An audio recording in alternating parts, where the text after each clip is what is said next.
I didn't plan to disappear. I never thought I'd become the kind of story people tell in whispers. The kind that starts with, "She was just on vacation," and ends with, "They never found a trace." The Caribbean feels like paradise on a postcard, but when you're alone, that paradise is just a thin paper mask, and someone is always waiting to tear it in half. My name is Lena. 3 days ago, I was just another happy tourist. I was sunburned, laughing at my own bad accent, and overpacking sunscreen. I had this soft, naive belief that the world was mostly safe, as long as you smiled at it.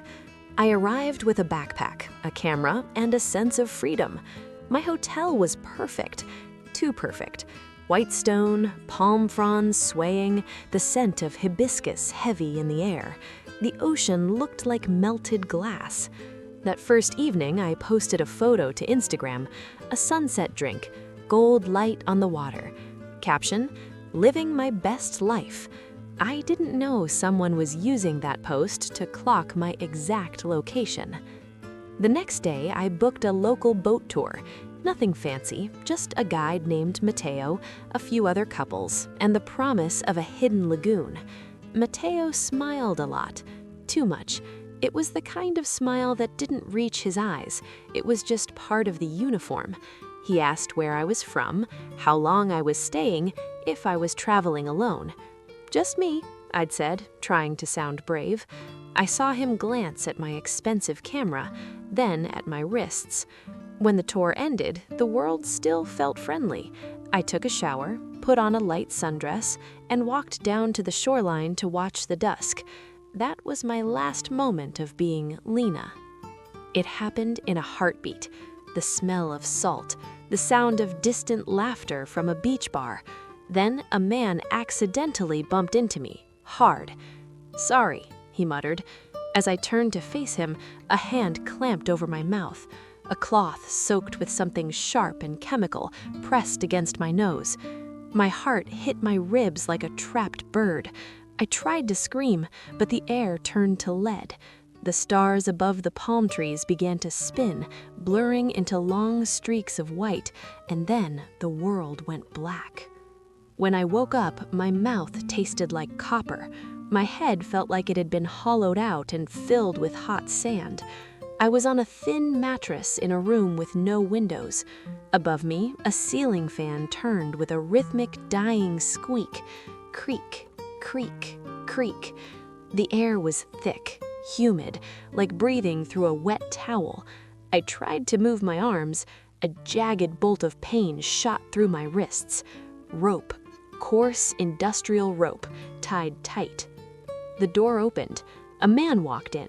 He didn't wear a mask. He didn't have a weapon. He just looked at me like I was a piece of luggage that had finally arrived at the warehouse. "You're awake," he said. His English was perfect, too calm. "Why?" I managed to whisper. My throat felt like I'd swallowed glass. He tilted his head. "You tourists, you make it so easy. You post your lives in real time. You walk alone in the dark. You think because the water is blue, the people are kind."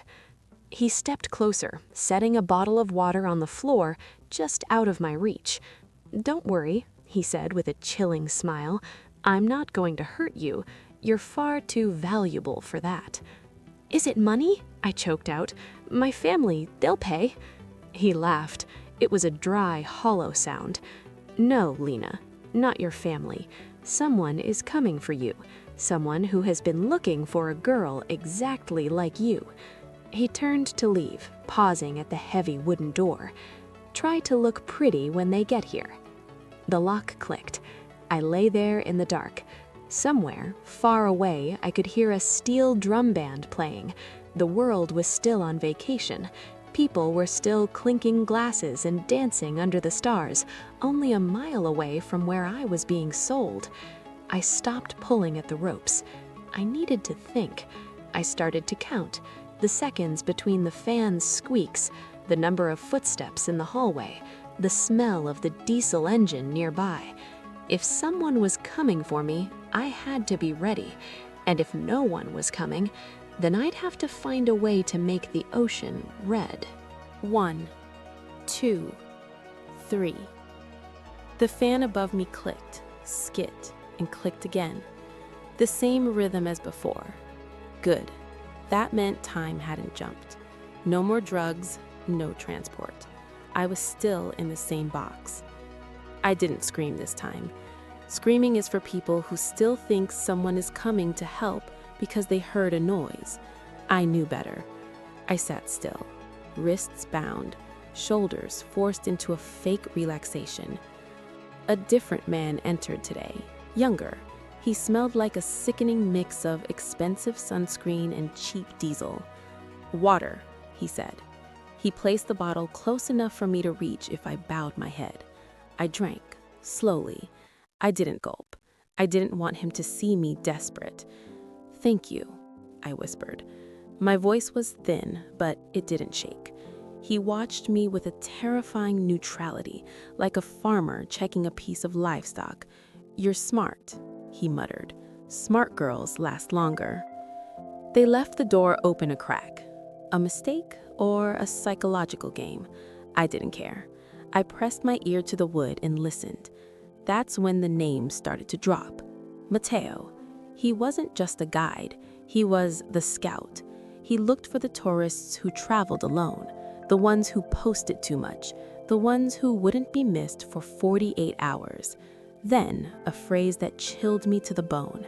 The sailor won't notice. The transfer happens before sunrise. But somewhere else on the island, the sailor was already noticing. He stood barefoot where the tide meets the sand.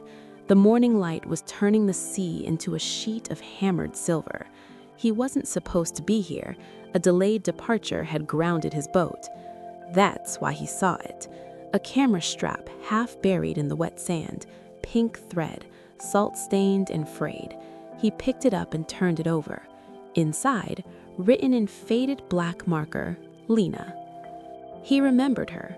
2 days ago, she'd been on the tour, laughing too loud, taking photos of things no one else cared about. She'd asked him about the deep water currents and the hidden coves. She was too curious to just vanish. The sailor looked at the sand. Drag marks, half erased by the tide, footprints that didn't match her sandals. Then he heard it. Mateo's voice near the docks. Too fast, too high-pitched. Mateo was watching the horizon like it owed him money. The sailor didn't call the police. In this part of the world, you never know who's drawing the second paycheck from the guys in the vans. He went back to his boat, and he reached for a knife. Back in the room, they untied me. "Shower, change," one of them barked. They handed me clean clothes, plain, gray, no labels. They were turning me into a ghost. As they marched me down the corridor, I did the only thing I could. I mapped it. 3 left turns, 1 barred window, smell of fuel, a radio playing an upbeat pop song. The contrast made me want to vomit. When we reached the back exit, I made my move. It was small, it was stupid, but it was all I had. I let my beaded bracelet slip from my wrist. It hit the concrete with a tiny clack and rolled into the shadow of a crates. They shoved me into the back of a van. No windows. The engine roared to life, and the humidity of the island was replaced by the cold blast of air conditioning. As we pulled away, my heart hammered against my ribs. The sailor was moving, the scout was waiting, and I was trapped in the middle. I knew someone was coming for me. I just didn't know if he was coming to pull me out of the water or to hold my head under. The van doors opened to heat and silence. Not the pleasant silence of a private beach.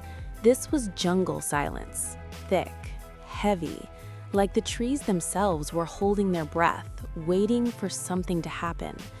They pulled me out. There was no shouting now, no rush, just routine. That was the most terrifying part. To them, this was just another Tuesday, another shipment being processed. We walked toward a hidden dock, buried deep behind a wall of mangroves. No lights, no signs, just a narrow skiff rocking impatiently in the black water. "This is it," one of them said. He wasn't talking to me. You don't talk to cargo. That's when I saw it, a shape on the water about 200 yards out, a white hull sitting low and silent, no music, no tourist flags, just a ghost ship watching us without pretending not to. My heart hammered against my ribs. I knew if I got on that skiff, I was gone forever. I had to break the routine. I stumbled, hard. "Careful," a man snapped, grabbing my shoulder. I let my knee smash into the wooden planks. The pain was white and blinding, but I welcomed it. It was real. It was a weapon. "I need water," I wheezed. "Please, I'm going to be sick." They cursed. They were annoyed, distracted. For 3 seconds, their eyes weren't on the horizon. They were on the clumsy girl on the floor. I didn't scream for help. I made a sound that didn't belong in nature, a sharp, mechanical shriek that sliced through the jungle air. The sailor heard it. He'd been drifting with the current for the last hour, engine off, binoculars glued to his eyes. He saw the girl fall. He saw the way the man held her arm, not to help her up, but to pin her down. Everything clicked. The pink camera strap, Mateo's nervous eyes. This girl wasn't a tourist anymore. She was a victim. "Move," a voice growled. I looked up. It was Mateo, the friendly guide. "You told me the island was safe," I whispered. For a fraction of a second, something flickered in his eyes. Guilt? No, just the fear of a man who realized he'd been caught. "Get in the boat, Lena, now." I stepped onto the edge of the skiff, and then the world exploded. The white boat surged out of the shadows like a shark. It didn't slow down. It slammed into the dock, the wake throwing everyone off balance. "Hey!" Mateo screamed, reaching for something in his waistband. I didn't wait. I dove. The cold water swallowed me whole. Salt burned my eyes, and the current tried to drag me under the jagged pilings of the dock. My lungs felt like they were going to burst. I kicked, clawing at the dark water, until a pair of massive, calloused hands grabbed me by the life vest. Pop, pop, pop. Bullets hissed into the water, inches from my head. "Stay down," a voice roared. It was the sailor. He hauled me over the rail like a landed fish. Before I could even breathe, he slammed the throttle forward. The engine screamed, and the white boat bucked, tearing away from the mangroves. I collapsed onto the deck, coughing up salt water, my body shaking so hard I thought my teeth would break. I looked back at the receding shoreline. Mateo was standing on the ruined dock, his silhouette getting smaller against the green jungle. He wasn't running, he was just watching us. The sailor didn't look back. He kept his eyes on the open sea, his hand white-knuckled on the wheel. "Are you okay?" he asked. His voice was steady, but I could see the sweat on his neck. "They'll follow us," I managed to choke out. The sailor looked at the GPS, then back at me. "Let them," he said. "They're in my yard now." I looked at the horizon and realized the terrifying truth. The escape was the easy part. Surviving the night, that was the real test. The sea was rougher farther out. Not the cinematic, giant waves you see in movies, just a relentless, choppy movement that reminds you how small you are when everything goes wrong. I lay on the deck, wrapped in a towel that smelled like salt and engine oil. My body was shaking, a delayed reaction to the adrenaline that refused to let go. "They'll circle back," the sailor said. His eyes never left the horizon. They always do. I pushed myself up on my elbows. My throat felt like it was lined with sandpaper. "How do you know that?" I managed to ask. He glanced at me, just for a second.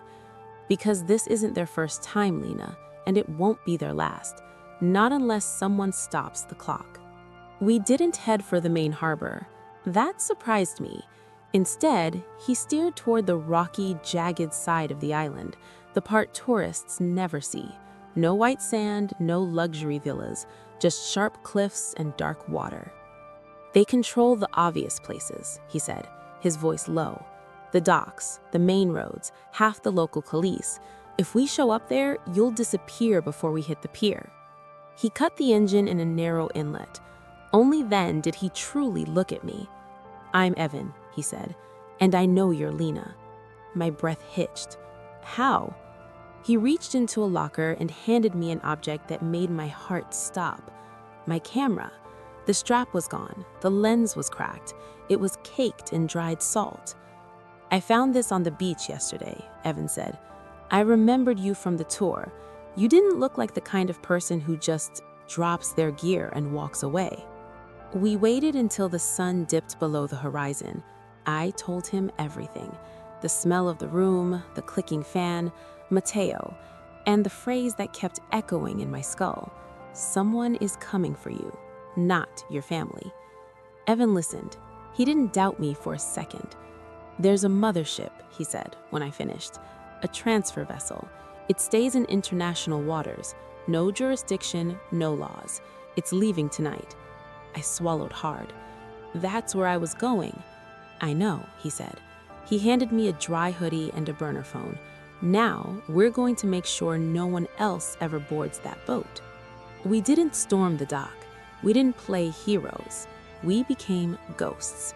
We followed their lights from a mile away, Evan's boat running dark. No navigation lights, just the GPS and the stars.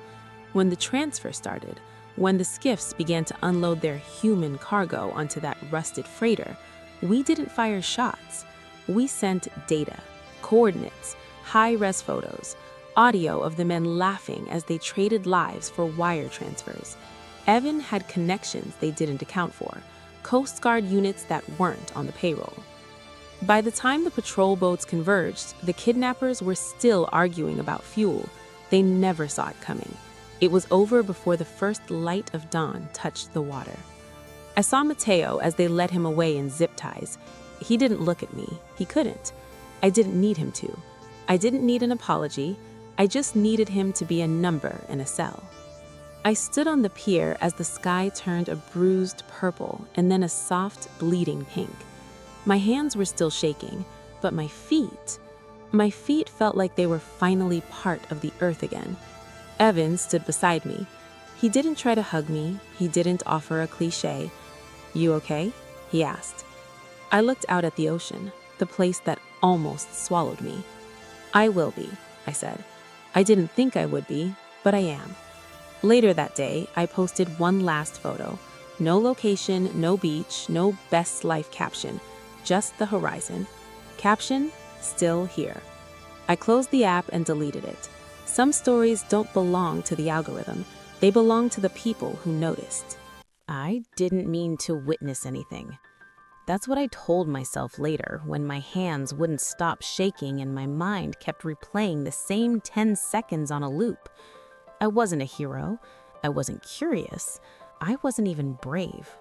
I was just a guy who stopped for coffee at the wrong time. 11:43 p.m. I pulled into the parking lot of a small diner off the highway. The place looked half dead, a flickering neon sign, empty tables, the kind of lonely building that survives on truck drivers and tired strangers. I ordered a black coffee and a sandwich I didn't even want. I sat by the window, scrolling through my phone, just waiting for my brain to stop buzzing from a long day. Then I saw the van. It was dark, no markings, rolling slowly across the lot like it was searching for something. The driver didn't park. He circled once, then twice. Something about that movement made the hair on my neck rise. Because normal people, they don't circle empty parking lots at midnight. I stood up instinctively, coffee still in my hand, and stepped closer to the glass. That's when I noticed a second car, a silver sedan, parked in the far corner, half hidden behind a dumpster. Its engine was off, but someone was inside. A faint glow from a phone screen lit up the windshield. I don't know why I did it. Maybe it was boredom, maybe it was instinct. Maybe some part of me sensed that the next minute would change my entire life. I walked out of the diner and headed toward my car. The air outside was cold and sharp. The diner door shut behind me with a soft click. In the silence of the night, that sound felt way too loud. I took 2 steps. Then I heard the scream. It wasn't a long scream. It wasn't a movie scream. It was a short, cut-off sound, like someone tried to cry out but didn't get the chance. My whole body froze. The van door slid open. 2 men stepped out, fast, efficient, like this wasn't their first time. One of them pulled something from his jacket, something dark and metallic. I ducked behind my car so quickly I scraped my knee on the bumper. My heart hammered so hard it actually hurt. I wanted to tell myself it was a misunderstanding, a fight, a robbery, anything. But then I heard the voice, a man's voice, calm and low, like he was ordering a drink. "Put him in the trunk." A second voice answered, "No problem." And then came the sound I'll never forget. A dull thud, a body hitting metal. My stomach turned. I pressed my hand against my mouth to keep from making a sound. From my hiding spot, I could see the sedan clearly now. The driver wasn't using a phone anymore. They were watching. And when the van's headlights flashed for a second, the light caught the driver's face. I saw a badge clipped to a belt, not a police badge, something else, something official. This wasn't random. This was organized. I stayed frozen as they slammed the van door. The engine hummed, and the van started moving again, slowly, as if nothing had happened, as if a human being had just been erased from the world 10 feet away from me. The sedan engine turned on, and it followed the van toward the highway. But then, just before they disappeared into the darkness, the sedan stopped. For 1 second, its brake lights glowed blood red, and the driver's head turned toward me, toward my car, toward the shadow where I was hiding. Even though I knew it was impossible, I felt it like a physical touch. They saw me. The sedan rolled forward and vanished into the night. I stayed crouched there for another minute, shaking so hard my teeth clicked. When I finally stood up, I realized my coffee had spilled. It looked black in the dim light, like a stain on the pavement. I reached for my phone to call 911, but my fingers wouldn't obey. And then my phone buzzed. One notification, unknown number. A message. You didn't see anything. I stared at the screen until my vision blurred. Then another message arrived. Go home. And then the third one, the one that made my legs turn to water. Or you'll end up in the trunk too. I drove home like a ghost, hands white-knuckled on the wheel, eyes constantly flicking to the mirrors. Every set of headlights behind me felt too close, too patient. I didn't take my usual route. I made random turns, doubled back, and passed the same gas station twice until I didn't even know where I was anymore. I wasn't thinking. I was just trying to shake the feeling that I was being hunted. When I finally pulled into my apartment complex, I didn't park in my spot. I tucked my car under a broken street lamp where the shadows were deep enough to swallow the metal.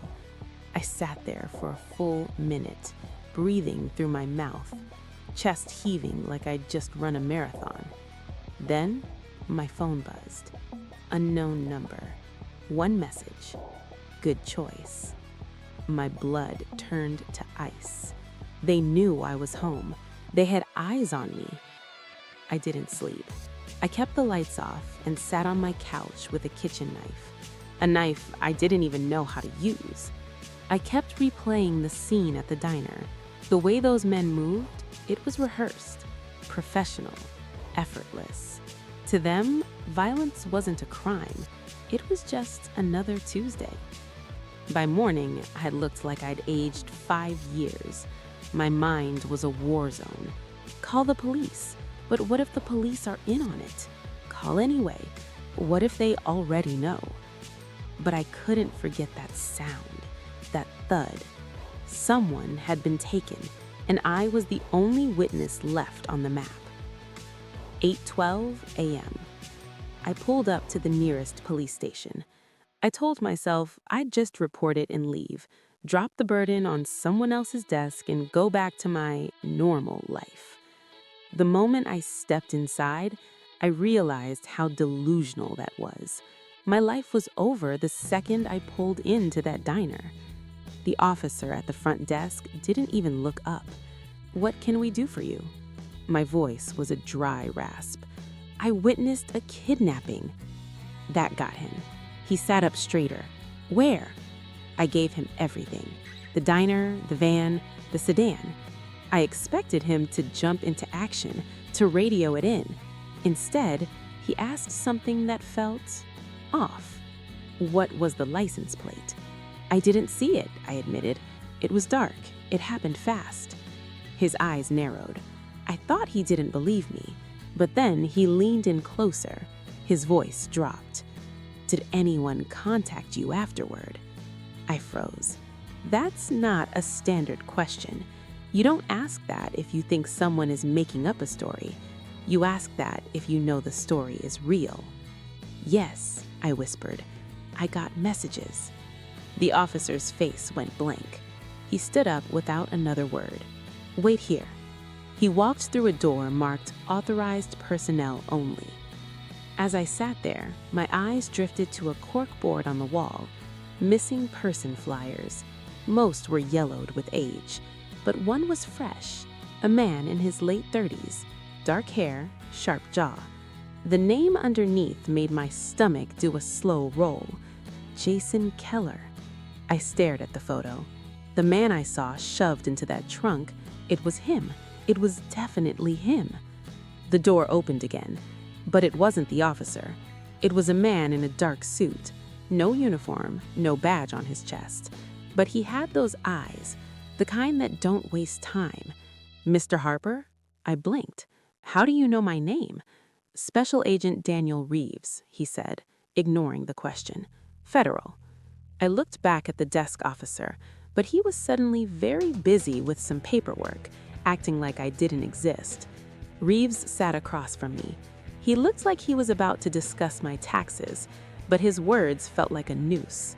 "You did the right thing coming in," he said, "but you need to understand, that wasn't a random kidnapping." "I know," I whispered. Reeves nodded. "Good. That means you're smarter than most." He slid a folder toward me. I opened it and nearly choked. Photos. The van, the sedan, the diner parking lot. "You already know?" I gasped. "We've been tracking them," Reeves said, "but we didn't have enough to move, not until last night." "You were there?" He shook his head. "No, but you were." My phone buzzed again. I didn't want to look. Every fiber of my being told me to throw the phone across the room. I looked anyway. "You're talking." The color drained from my face. Reeves watched me. "Show me." I slid the phone across the table. His jaw tightened. He wasn't shocked. He was confirmed. "They're watching you," he said quietly. "How? How could they possibly know I'm here?" Reeves leaned in. His voice was a bare whisper. "Because someone inside this city feeds them. We don't know who, but we know they're listening." I realized then, I wasn't safe in a police station. I wasn't safe anywhere. "You have two options," Reeves continued. "You walk out that door, go home, and hope they decide you're not worth the bullet." I almost laughed. It was a hysterical, dry sound. "That's not an option." "Then option two, you cooperate. You give us everything, and we move you into protective custody right now." "I can't just disappear. I have a job. I have a life." Reeves looked at me with a cold, weary pity. "That life is already gone, Mr. Harper. It just hasn't caught up to you yet." He was right. My phone buzzed again. "Look outside." I didn't move. Reeves did. He walked to the window. He didn't press his face to the glass. He just glanced. Then he said two words that made my skin crawl. "They're here." I stood up so fast my chair screeched against the floor. Across the street, a black sedan was idling. Tinted windows. Ordinary. That was the terrifying part. It looked so normal, it was invisible. Reeves turned to me. "If you leave this building without us, you won't make it to your car." He placed a document in front of me. "Sign this. From this moment on, No calls, no texts, no social media, no goodbyes. I stared at the line. My hand was trembling so much I had to grip the pen with both hands. What happens if I sign? You vanish, he said, on purpose. I took a breath and signed my name for the last time. Reeves nodded, like a doctor confirming a terminal diagnosis. Welcome to the rest of your life. Suddenly, the lights in the station flickered, just once. The front door swung open. A man in a police uniform I didn't recognize walked in. He smiled at the desk officer, a casual, we're friends kind of smile. Agent Reeves stiffened. His hand moved slowly toward the inside of his jacket. The uniformed man scanned the room. His eyes locked on mine, and his smile grew wider. It was the kind of smile that said, I found you. Reeves leaned toward me. His voice was a sharp blade in my ear. Don't look at him, he whispered, and whatever you do, don't stand up. I didn't move, not because I was calm, but because my body had forgotten how to function. The uniformed officer walked past the front desk, slow and confident. His boots made a rhythmic clicking sound on the linoleum. Every step felt too deliberate. Agent Reeves stood slightly in front of me, acting as a human shield. The man in uniform stopped at the water fountain. He didn't drink, he just waited. Busy morning, he said, his voice casual, almost friendly. The desk officer chuckled. Yeah, you know how it is. They knew each other. Reeves didn't blink. His hand subtly moved toward his collar, a signal. He looked at me for half a second, and in that gaze, I understood. We are compromised. Reeves leaned down, pretending to check the folder I'd just signed. Listen carefully, he whispered. When I say go, you stand up and follow me. No questions, no hesitation. The uniformed man turned his head. He could sense the whisper. He smiled again, but his eyes were cold. I don't think I've seen you before, he said to Reeves. Transfer, Reeves answered, flatly. The officer's gaze shifted to me. And you okay, sir? I couldn't speak. In his eyes, I saw recognition. He wasn't asking a question. He was confirming a target. We're in the middle of a statement, Reeves said, his voice hardening. The man took a step closer, then another. Now, Reeves hissed. I stood. My legs were lead, but they moved. Reeves grabbed my arm and hauled me toward a side hallway. Hey, the officer barked. The friendly act was gone. We ran. Narrow hallways, beige walls. Behind us, the sound of heavy boots, fast. Reeves shoved me through a supply room and slammed the deadbolt. That ran isn't police, Reeves panted. Or if he is, he's not ours. A heavy thud shook the door. Someone was throwing their weight against it. Open up, a new voice shouted, deeper, more impatient. Multiple, Reeves muttered. He pulled a black jacket from a cabinet. Put this on, now. The doorframe groaned. The lock was giving way. Reeves grabbed my wrist and shoved me through a back exit into a narrow alley. A black SUV was idling at the end of the bricks. As we reached it, a second car, the silver sedan from the diner, screeched around the corner, blocking our path. Move, Reeves screamed. We dove into the back seat of the SUV. The driver floored it. My head hit the headrest as we roared over the curb, narrowly missing the sedan. Don't go to the safe house, Reeves barked at the driver. My heart dropped. I thought that was the plan. Reeves looked at me, his face grim. They're inside the system. We don't know which houses are burned. Burned, like my life was a battlefield. We tore through the city, red lights becoming blurs. The sedan was still there, mirroring every sharp turn. It bumped our rear bumper, not hard enough to crash, just hard enough to warn us. I'm panicking, I whispered, my voice cracking. Reeves stared at me, his eyes steady. Then panic quietly, but do not make decisions. We shot into a highway tunnel. The lights flickered overhead like a failing pulse. In the rearview mirror, I saw it. A second black car joined the first. 2 of them, coordinated.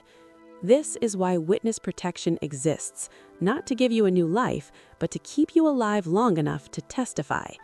Testify to what? I cried. I don't even know what I saw. You saw enough for them to be desperate, he replied. Suddenly, Reeves' phone buzzed. He checked the screen and the color drained from his face.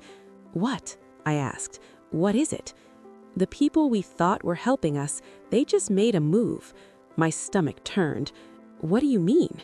Someone just requested your relocation file, Reeves said. The leak is bigger than I thought. They know exactly who you are now. I looked out the window. The city looked normal. People walking dogs, kids on bikes.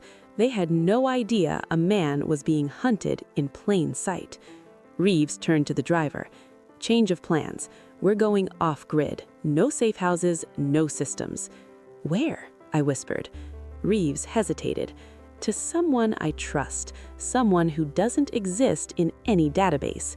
As the city lights faded into the dark expanse of the open highway, a terrifying clarity hit me. My old life wasn't just over, it had become bait. We drove for hours, no music, no talking, just the hum of tires and the occasional crackle of the radio that made my stomach knot every time. The city lights faded into rolling hills and skeletal trees. We were leaving the real world behind. Agent Reeves sat beside me, staring out the window like he was watching for ghosts. Where are we going? I finally asked. To a man named Caldwell, Reeves said. He runs a private site for federal operations. Off the books, off the books. My entire life had been reduced to a series of phrases like that. We pulled onto a dirt road and through a nondescript metal gate. The property looked like a normal farm, a barn, a small house, empty fields, but the air felt heavy. It felt watched. A man stepped out to meet us. Tall, gray hair, calm eyes. He looked like someone who had survived too much to fear anything anymore. Witness? Caldwell asked, his gaze scanning my trembling hands. Reeves nodded. Come inside, Caldwell said. You look like you haven't slept in a century. Inside, the kitchen smelled like real coffee. Caldwell handed me a mug. Drink. As the warmth hit my chest, something finally loosened. I told him everything. The van, the badge, the trunk, the messages. When he finished, Caldwell leaned back. Do you know why you're still alive? I swallowed. Luck? No, Caldwell said quietly. They're testing the system. They wanted to see who would respond, who would move you, who would leak your location. My heart stopped. I'm bait? Reeves didn't look away. You're a witness, and right now, witnesses are the rarest thing we have. That night, I slept. A thin, jagged sleep. The next morning, Caldwell brought a folder.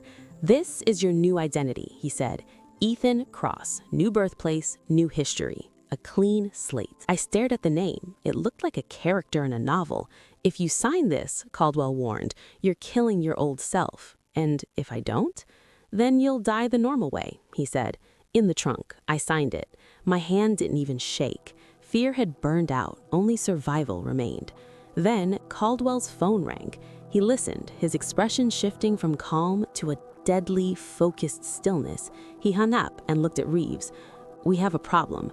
They found your car outside the station. Reeves stiffened, and they left a phone inside it with one video. He pressed play. The screen showed a dark, concrete room. A man sat there, bruised, pale, eyes half closed. It was Jason Keller, the man from the missing person flyer. If you're watching this, Jason whispered on screen, it means they already got to you too.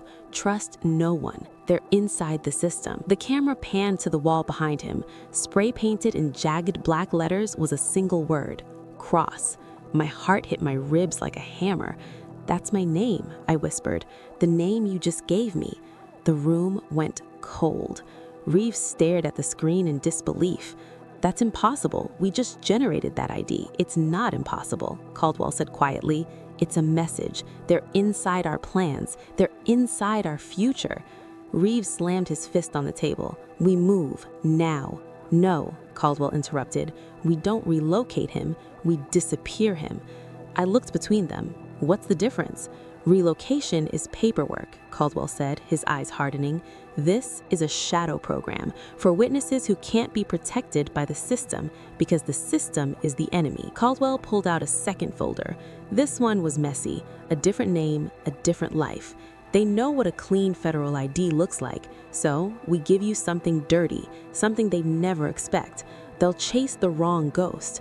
For the first time, I wasn't being moved like luggage. I was choosing the direction. Do it, I said. 2 hours later, we left the farmhouse. No lights, no patterns, just quiet movement into the night. As the farmhouse vanished in the rearview mirror, I realized the truth. I hadn't survived that night at the diner by luck. I survived because I finally stopped being invisible. And now the people who lived in the shadows were terrified because the witness they wanted to erase had learned to vanish on purpose. The first time I realized I was about to die, it wasn't because a gun was pointed at my head. It was because someone called me by the wrong name. Not sir, not hey you. They called me Agent Cole. The moment those words hit the air, the man behind the tinted SUV window smiled. It wasn't a friendly smile. It was the look of a hunter who had finally found his missing weapon. I froze. My blood turned to slush in my veins. Because I wasn't Agent Cole. I was Ethan Parker, a freelance drone videographer from San Diego. I spent my days filming weddings and real estate. My biggest fear was my rent check bouncing. I had no business standing in front of a man with cartel tattoos crawling up his neck. But as he pushed open the heavy back door of the black SUV, he didn't look at me like I was a stranger. He looked at me like I was his property. Get in. Now. We're late. His voice was a gravelly whisper. It wasn't a request. It was a death sentence if I refused. I looked down the empty street. No witnesses, no help. Just me and the yawning darkness of that car. I swallowed hard and stepped inside. The interior smelled like expensive leather, stale tobacco, and something sharp, something metallic, like copper, like blood. The driver didn't even glance in the rearview mirror. He just shifted into gear and floored it. The man next to me leaned in close. I could smell the tequila on his breath. They're watching, Cole. Don't act stupid. Don't even blink wrong. My mouth was a desert. What is this? I managed to croak. The man's eyes narrowed into slits. Cute. We're doing the amnesia bit now? Listen to me. You go inside, you confirm the package, you walk out. You do not improvise. He tapped his jacket. I saw the unmistakable outline of a high-caliber handgun. My heart began to slam against my ribs so hard I thought it would crack a bone. We spiraled down into an underground parking garage. Concrete walls, flickering harsh fluorescent lights. 2 men in tactical gear stood guard with assault rifles, waving us through like we were royalty. As we drove deeper, I saw it, painted in blood red on a steel vault door. A snake biting a dagger.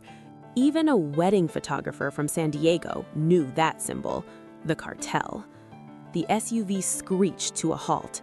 The man grabbed my shoulder, his grip like a vice. Remember, you mess up, they kill all of us, not just you. The vault door groaned open. Inside, the air was freezing.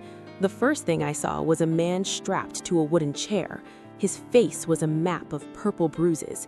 His white shirt was translucent, soaked through with blood. And directly above him, hanging from a tripod, was a camera. A live feed. Then a woman's voice boomed through the overhead speakers, cold and synthetic. Welcome back, Agent Cole. The massive steel door slammed shut, multiple heavy locks clicking. A man stepped out of the shadows. He wore a bespoke suit, no tattoos, no scars, but his eyes were dead. He looked at people like they were objects to be moved or discarded. Mr. Cole, or should I say, Agent Cole? I didn't take the hand. My brain was screaming, play the part. I gave him a single curt nod. Good, he clapped softly. We found a rat. He claims he works for the FBR. FBR? My mind raced. Not the FBI, the FBR. I'd seen that acronym in the darkest corners of the internet. Conspiracy threads about a ghost agency that handled the jobs too dirty for the government to admit to. The boss pulled out a phone and turned the screen toward me. My stomach dropped into my shoes. It was a profile, a photo of a man with my exact jawline, my nose, my eyes. But it wasn't me. Under the photo, in bold red letters, Agent Cole Ryder, active operative. Relax, the boss smiled, seeing my shock. If you're here, it means the FBR wants to negotiate. Two men rolled in a reinforced metal suitcase and snapped the latches open. Inside was a small, matte black canister. It had no labels, but the air around it seemed to vibrate. "This is the package," whispered the boss, "and now we test if you are truly who you claim to be." He slid a handgun across the cold metal table.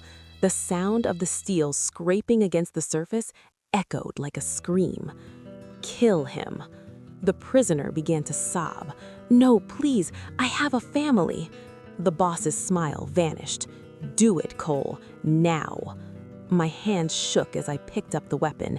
It was heavier than I imagined. Every instinct told me to run, but the vault was sealed. I walked toward the prisoner. He looked up at me with eyes full of terror. Then he leaned forward and whispered something only I could hear. "You're not Cole." I froze. "If you shoot me," he hissed, his eyes darting upward, "you die. Look at the vent." In the shadows of the ceiling ductwork, I saw it. A tiny blinking red light. Not a camera, a detonator. "Do it," the boss roared. I didn't think, I reacted. I whirled around and fired, not at the man, but at the main power junction on the wall. Loud electrical explosion, glass shattering, the room plunges into screaming darkness. Chaos erupted. Muzzle flashes lit up the room like a strobe light. I dove for the table, grabbed the metal suitcase, and elbowed a guard in the throat. Suddenly, a voice crackled directly into my ear. A woman's voice. Calm, professional. "Ethan Parker, if you want to live, stop running and listen." I nearly dropped the suitcase. "How do you know my name?" "Open the suitcase. Take the drive.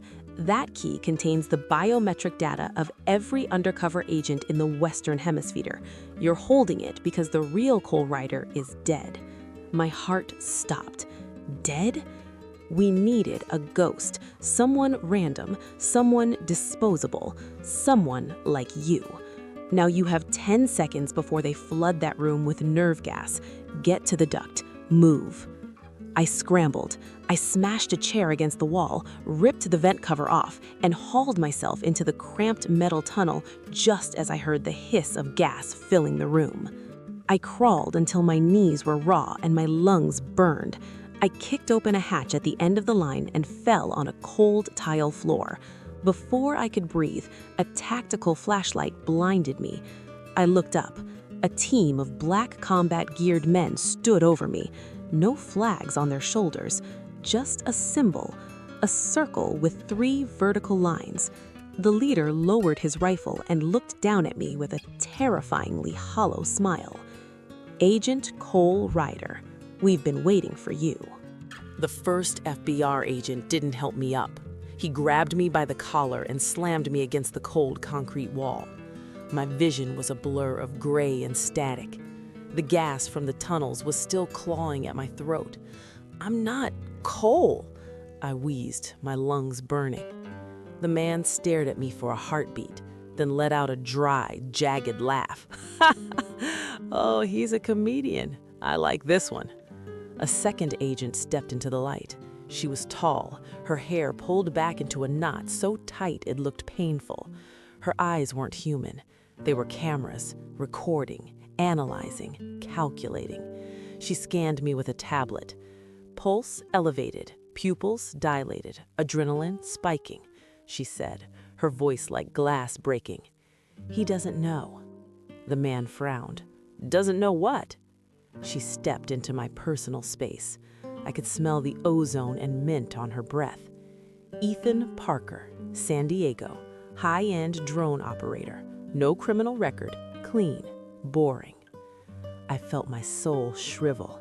They didn't just know my name, they knew my life. You were selected because you are a 93% biometric match for Agent Cole Ryder. She tapped the screen. She showed me a photo. It was the man from the file, my twin. Then she swiped. My stomach lurched. It was a photo of a body bag, zipped halfway down. Inside was a face. My face, gray, sightless. A single bullet hole between the eyes. Cole Ryder was compromised, she said flatly. He was executed 48 hours ago. While you were editing a wedding video, your doppelganger was being dumped in a ditch. They forced me into a chair in a room that felt like a tomb. My wrists and ankles were strapped down. "I didn't rescue me," I whispered. "Rescue?" The woman tilted her head. "Ethan, you are an asset, and assets are used until they break. You are going to deliver that key to a buyer tonight." "What buyer? The cartel?" She leaned in, a ghost of a smile touching her lips. "The cartel doesn't have the imagination for this. The buyer is the United States government, certain off-the-books departments.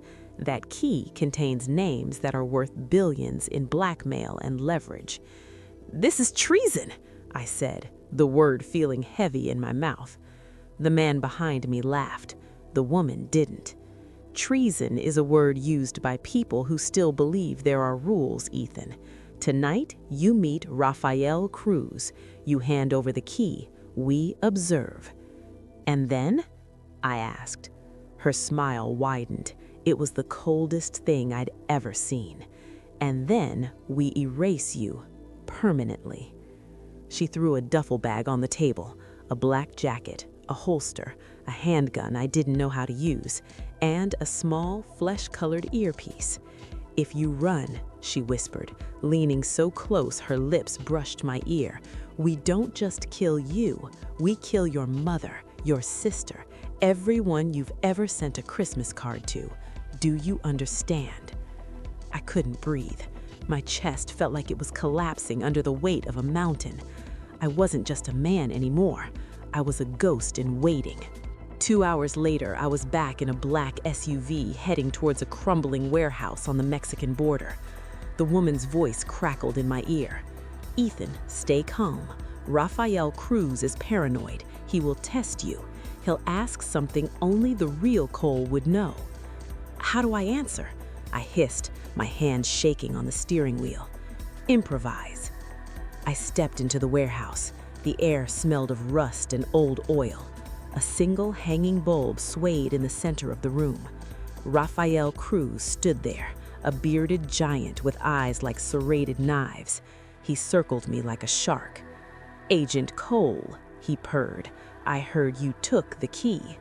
I nodded, forcing my voice to stay deep. "I have it." "Show me." I pulled the biometric key from my pocket. Cruz stared at it, his eyes gleaming with greed. He reached out, but then stopped. He snapped his fingers.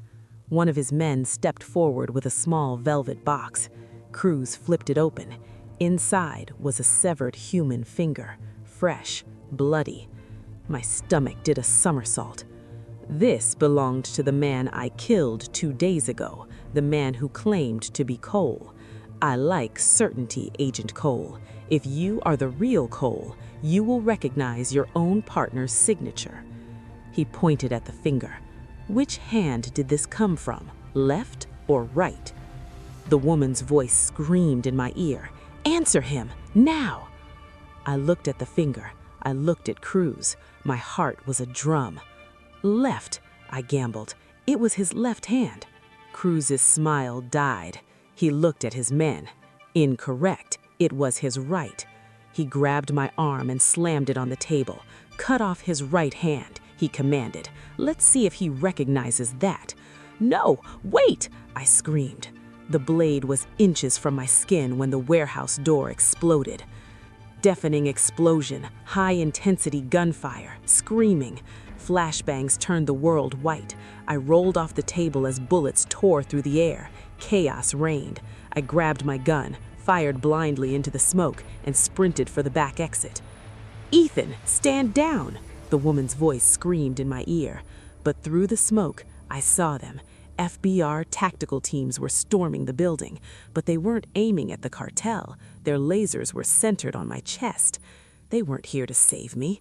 They were here to clean up the mess. A dead Agent Cole and a dead cartel leader in a warehouse. A perfect, silent ending. I burst through the back door into the freezing desert night. "Ethan, stand down!" the woman screamed. I ripped the earpiece out of my ear and crushed it under my boot. "Extract this," I whispered. I turned and ran into the black void of the desert. I had no map, I had no friends, and the two most powerful organizations on Earth wanted me in a body bag. But I still had the key, and as long as I had the key, I was the most dangerous man alive. I ran until my lungs felt like they were being shredded by glass.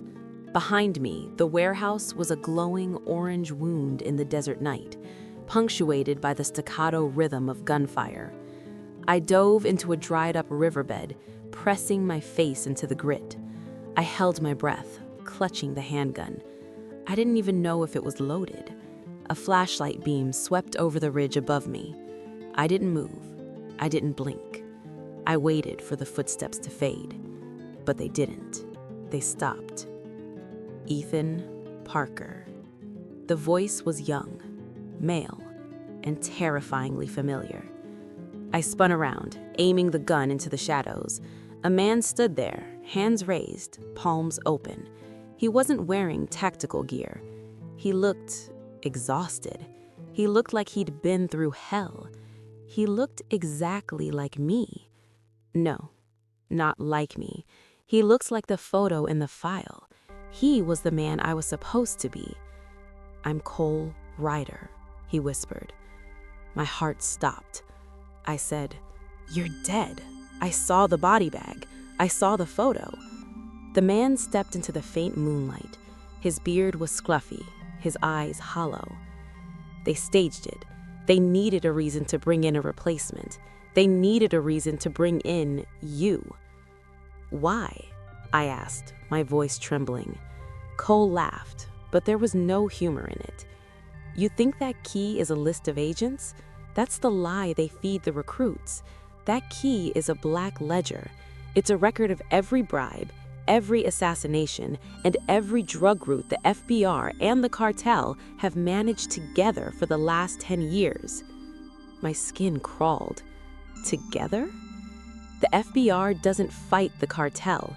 They manage them. They're two heads of the same snake, and I was their favorite soldier, until I decided I wanted out." He pointed at my face. "They didn't pick you randomly. You're perfect. No criminal record, no military ties, no one to come looking for you. You were the perfect scapegoat. They wanted to frame a rogue agent for the theft of the ledger and then erase him. That's you. So my life, it was all a lie." Cole nodded grimly. "The car accident you had 6 months ago, the guy who ran, FBI. The random mugging outside your apartment, FBI. They were stress testing you.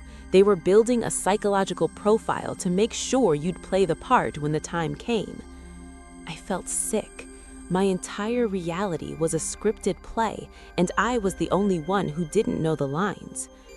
We scrambled up the rocky terrain into a hidden cave.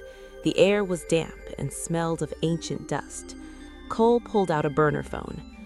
"We wait until dawn. Then we reach my contact, Mara Velasquez. She's an investigative journalist. Her brother was murdered by the FBR. She's the only one who can blow this wide open." I looked at the key in my hand. It felt heavier now, like I was holding a live grenade. Suddenly, Cole's phone vibrated. He stared at the screen, his face turning ghostly pale. "What is it?" I asked. "Unknown caller," he whispered. "There shouldn't be a signal here." He hit speaker. The voice that came through was the woman in the earpiece. Calm, cold, godlike. "Cole Ryder, you're alive. And Ethan, you're right next to him. You have 5 minutes before we seal that cave and burn the oxygen out." I grabbed the phone. "Who are you, Ethan? Why are you doing this?" The woman chuckled. I'm the person who recruited you, Ethan. And I'm the person who killed Cole Ryder. I looked at the man sitting across from me. He looked as confused as I was. Or at least, I killed the one you think is Cole Ryder. My blood turned to ice. What are you talking about? There are 3 Cole Ryders, Ethan, she said, her voice dropping to a whisper. One is in a body bag in a Morgan. One is sitting in that cave with you. She paused, and I could hear her smiling through the phone. And the third, the real one, is already inside the cave with you, and he's coming to collect his key. Click. The line dead. The silence that followed was deafening. I looked at the man who claimed to be Cole. He was staring at the back of the cave, his eyes wide with pure, unadulterated terror. Because the footsteps weren't coming from the entrance.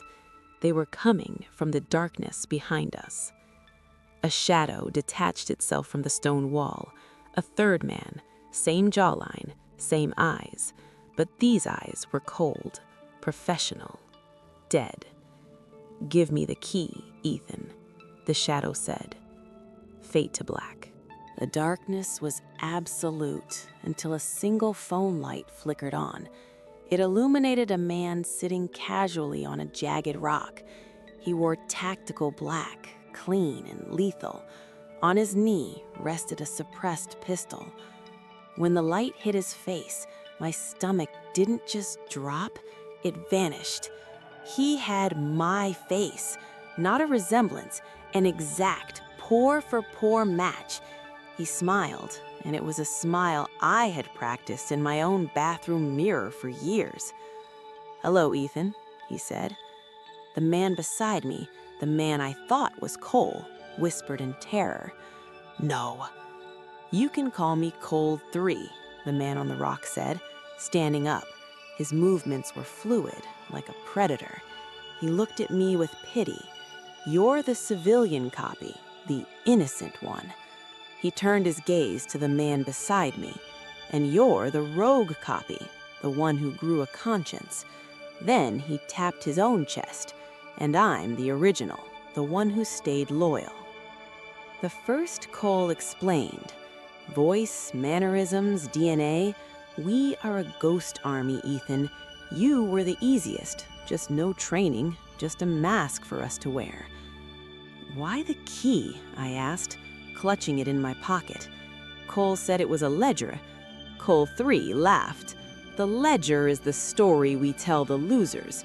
That key is a trigger. It's an off-grid kill switch for a satellite-based drone system. One click, and you can erase a city block from orbit. No trail, no accountability." My blood ran cold. The cartel wants it because they aren't just selling drugs anymore. They're building a shadow state, and whoever holds that key holds the throne. He stepped toward me, his hand outstretched. "Hand it over, Ethan." The rogue Cole stepped in front of me. "No." Cole 3 didn't argue. He didn't blink. He just raised his pistol and shot Rogue Cole in the shoulder. "Ethan, run!" Rogue Cole gasped, collapsing into the dirt. I raised my gun and fired. The bullets sparked against the rock. Cole 3 rolled behind a boulder, laughing. "See? That's why you were chosen. You're emotional. A real agent would have used him as a human shield." Rogue Cole grabbed my jacket, his hand slick with blood. "Listen, the key. It has a failsafe. If you enter the wrong biometric pattern 3 times, it melts the drive. Destroy it, Ethan. Don't let them have it." Cole 3 was closing in. "Come on, Ethan. You're a wedding photographer. You don't want to die in a hole in the desert." I looked at the key. My hands were shaking so hard I could barely hold it. I looked at the original Cole, the man I would become if I stayed. I slammed the key against the stone wall, again and again. The tiny LED on the drive turned a violent, bleeding red. It began to hiss, the plastic bubbling and melting into a puddle of toxic slag on the cave floor. "You idiot!" Cole 3 roared. He lunged at me, pinning me against the wall, the barrel of his gun burning against my forehead. "You just destroyed the most valuable weapon on Earth." I looked him in the eye, my own eye, and whispered, "Good." A sudden, blinding light hit us. A dozen tactical lights entered the cave. The handler, the woman from the earpiece, walked into the cave. She looked at the melted key, then at Cole 3. "You were compromised, 3. The cartel offered you a side deal. You thought we wouldn't find out?" "No, wait," Cole 3 pleaded. "Originals are replaceable," she said. A single suppressed gunshot, the heavy thud of a body falling. She turned to me. Her eyes were empty, like two holes in the world. She looked at the bleeding rogue Cole, then back at me. "You destroyed the key. That was the correct decision. It proves you can make the hard choice. You're more useful than he is." "I'm done," I said, backing away. "Let me go." "You don't understand, Ethan." She signaled her men. They grabbed me. I felt a sharp sting in my neck, a sedative. "Your life ended the moment you stepped into that SUV. Now, we just have to make it official." I woke up in a white room. No windows, just a mirror wall and a file on the table. On the cover, it read, "Cole Ryder, Identity Package." The woman's voice came through a speaker. "The story is simple, Ethan. Agent Cole Ryder stopped a cartel plot to steal a weapon. The weapon was destroyed. The hero went deep undercover. You are that hero now." "I won't do it," I whispered. "Your family is currently being watched by security teams. If you want them to keep breathing, you will open that file. You will learn your new name. You will learn your new life." I stared at the file. My mind broke. I looked into the mirror wall, but I didn't see Ethan Parker anymore. I saw a weapon. "Good," she whispered. "Now, let's send you back to the cartel. You have a job to finish." They say money doesn't smell. They're wrong. $2 million in vacuum-sealed plastic has a very specific scent. It smells like ozone, old paper, and a death warrant. My name is Mark Keller. In the world of car auctions, I'm a flipper. I buy what the insurance companies call totaled: the flooded, the smashed, the forgotten. I fix them just enough to pass an inspection and sell them before the check engine light comes back on. It's a gray life, but it was my life. Until lot number 4482, a 2019 Toyota Camry. The Copart listing was a dream. Freshwater flood, no mechanical damage. Interior, minor stains. I won it for $6,800. In my head, I was already spending the $5,000 profit. The car arrived on Tuesday, smelling of river silt and stale air. I started stripping the interior, seats out, carpet up, drying out the electronics. It was routine, until I reached for the rear bench. Something heavy shifted, something that wasn't a seatbelt tensioner. I reached into the frame and felt a cold, hard rectangle.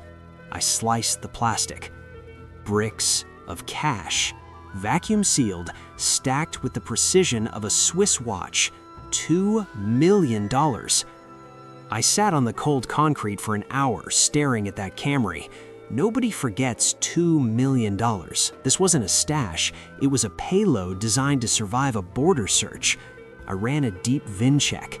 This car hadn't just been flooded. It had been seized by Border Patrol, released under unusual circumstances, and then flooded just in time for the auction. It was a laundered ghost, and I just invited it into my house. Narrator. 2:17 a.m. The garage was pitch black, lit only by the glowing embers of my cigarette. Then my phone buzzed. "Nice Camry, Mark." My heart didn't just beat, it hammered. I looked at the garage door, locked. I looked at the windows, covered. Then I crawled under the chassis with a flashlight. There, tucked inside the frame rail, was a GPS tracker. Its tiny red eye was blinking, steady and mocking. I crushed it with a floor jack, my first mistake. By sunrise, a black SUV was idling across the street. No lights, no plates, just a silent, predatory presence. I knew then, this wasn't a robbery. A robber would have kicked the door down. This was a professional recovery. I grabbed a backpack, shoved one $10,000 bundle inside, my insurance policy, and bolted for the Camry. I thought if I could get to a public place, I'd be safe. I was wrong. 10 minutes into the drive, 3 sets of headlights boxed me in. The pit maneuver sent me spinning. Sound, tires screeching, a violent crash, the hiss of an airbag deploying. Through the smoke, a man leaned into my window. He wasn't a thug. He wore a tailored suit and smelled of expensive sandalwood. "Relax, Mark," he said, his voice as calm as a Sunday morning. "We just want our property. But now you've made it complicated." He gave me 3 choices: die, run, or work. I chose the job. Or so I thought. 3 months passed. I tried to go legit. I closed the garage, took a job in fleet inspections, and waited for the axe to fall. It didn't, until the email came. "Congratulations, you won lot 9921. I hadn't even opened the website. The car arrived the next day. Same model, different VIN. I tore it apart in 10 minutes. Same cash, same packaging. That's when the gears finally turned in my head. They weren't just moving money, they were using the entire US auction infrastructure as their private courier service. We, the flippers, the rebuilders, the guys who don't ask questions, we were the veins, and the money was the blood. I called the number back. "What if I say no this time?" "You already said yes," the voice replied. "The moment you opened that seat, you became a part of the car, and we never scrap a working part." I became their ghost mechanic. I learned the patterns, which auctions to bid on, which accidents were staged to hide compartments.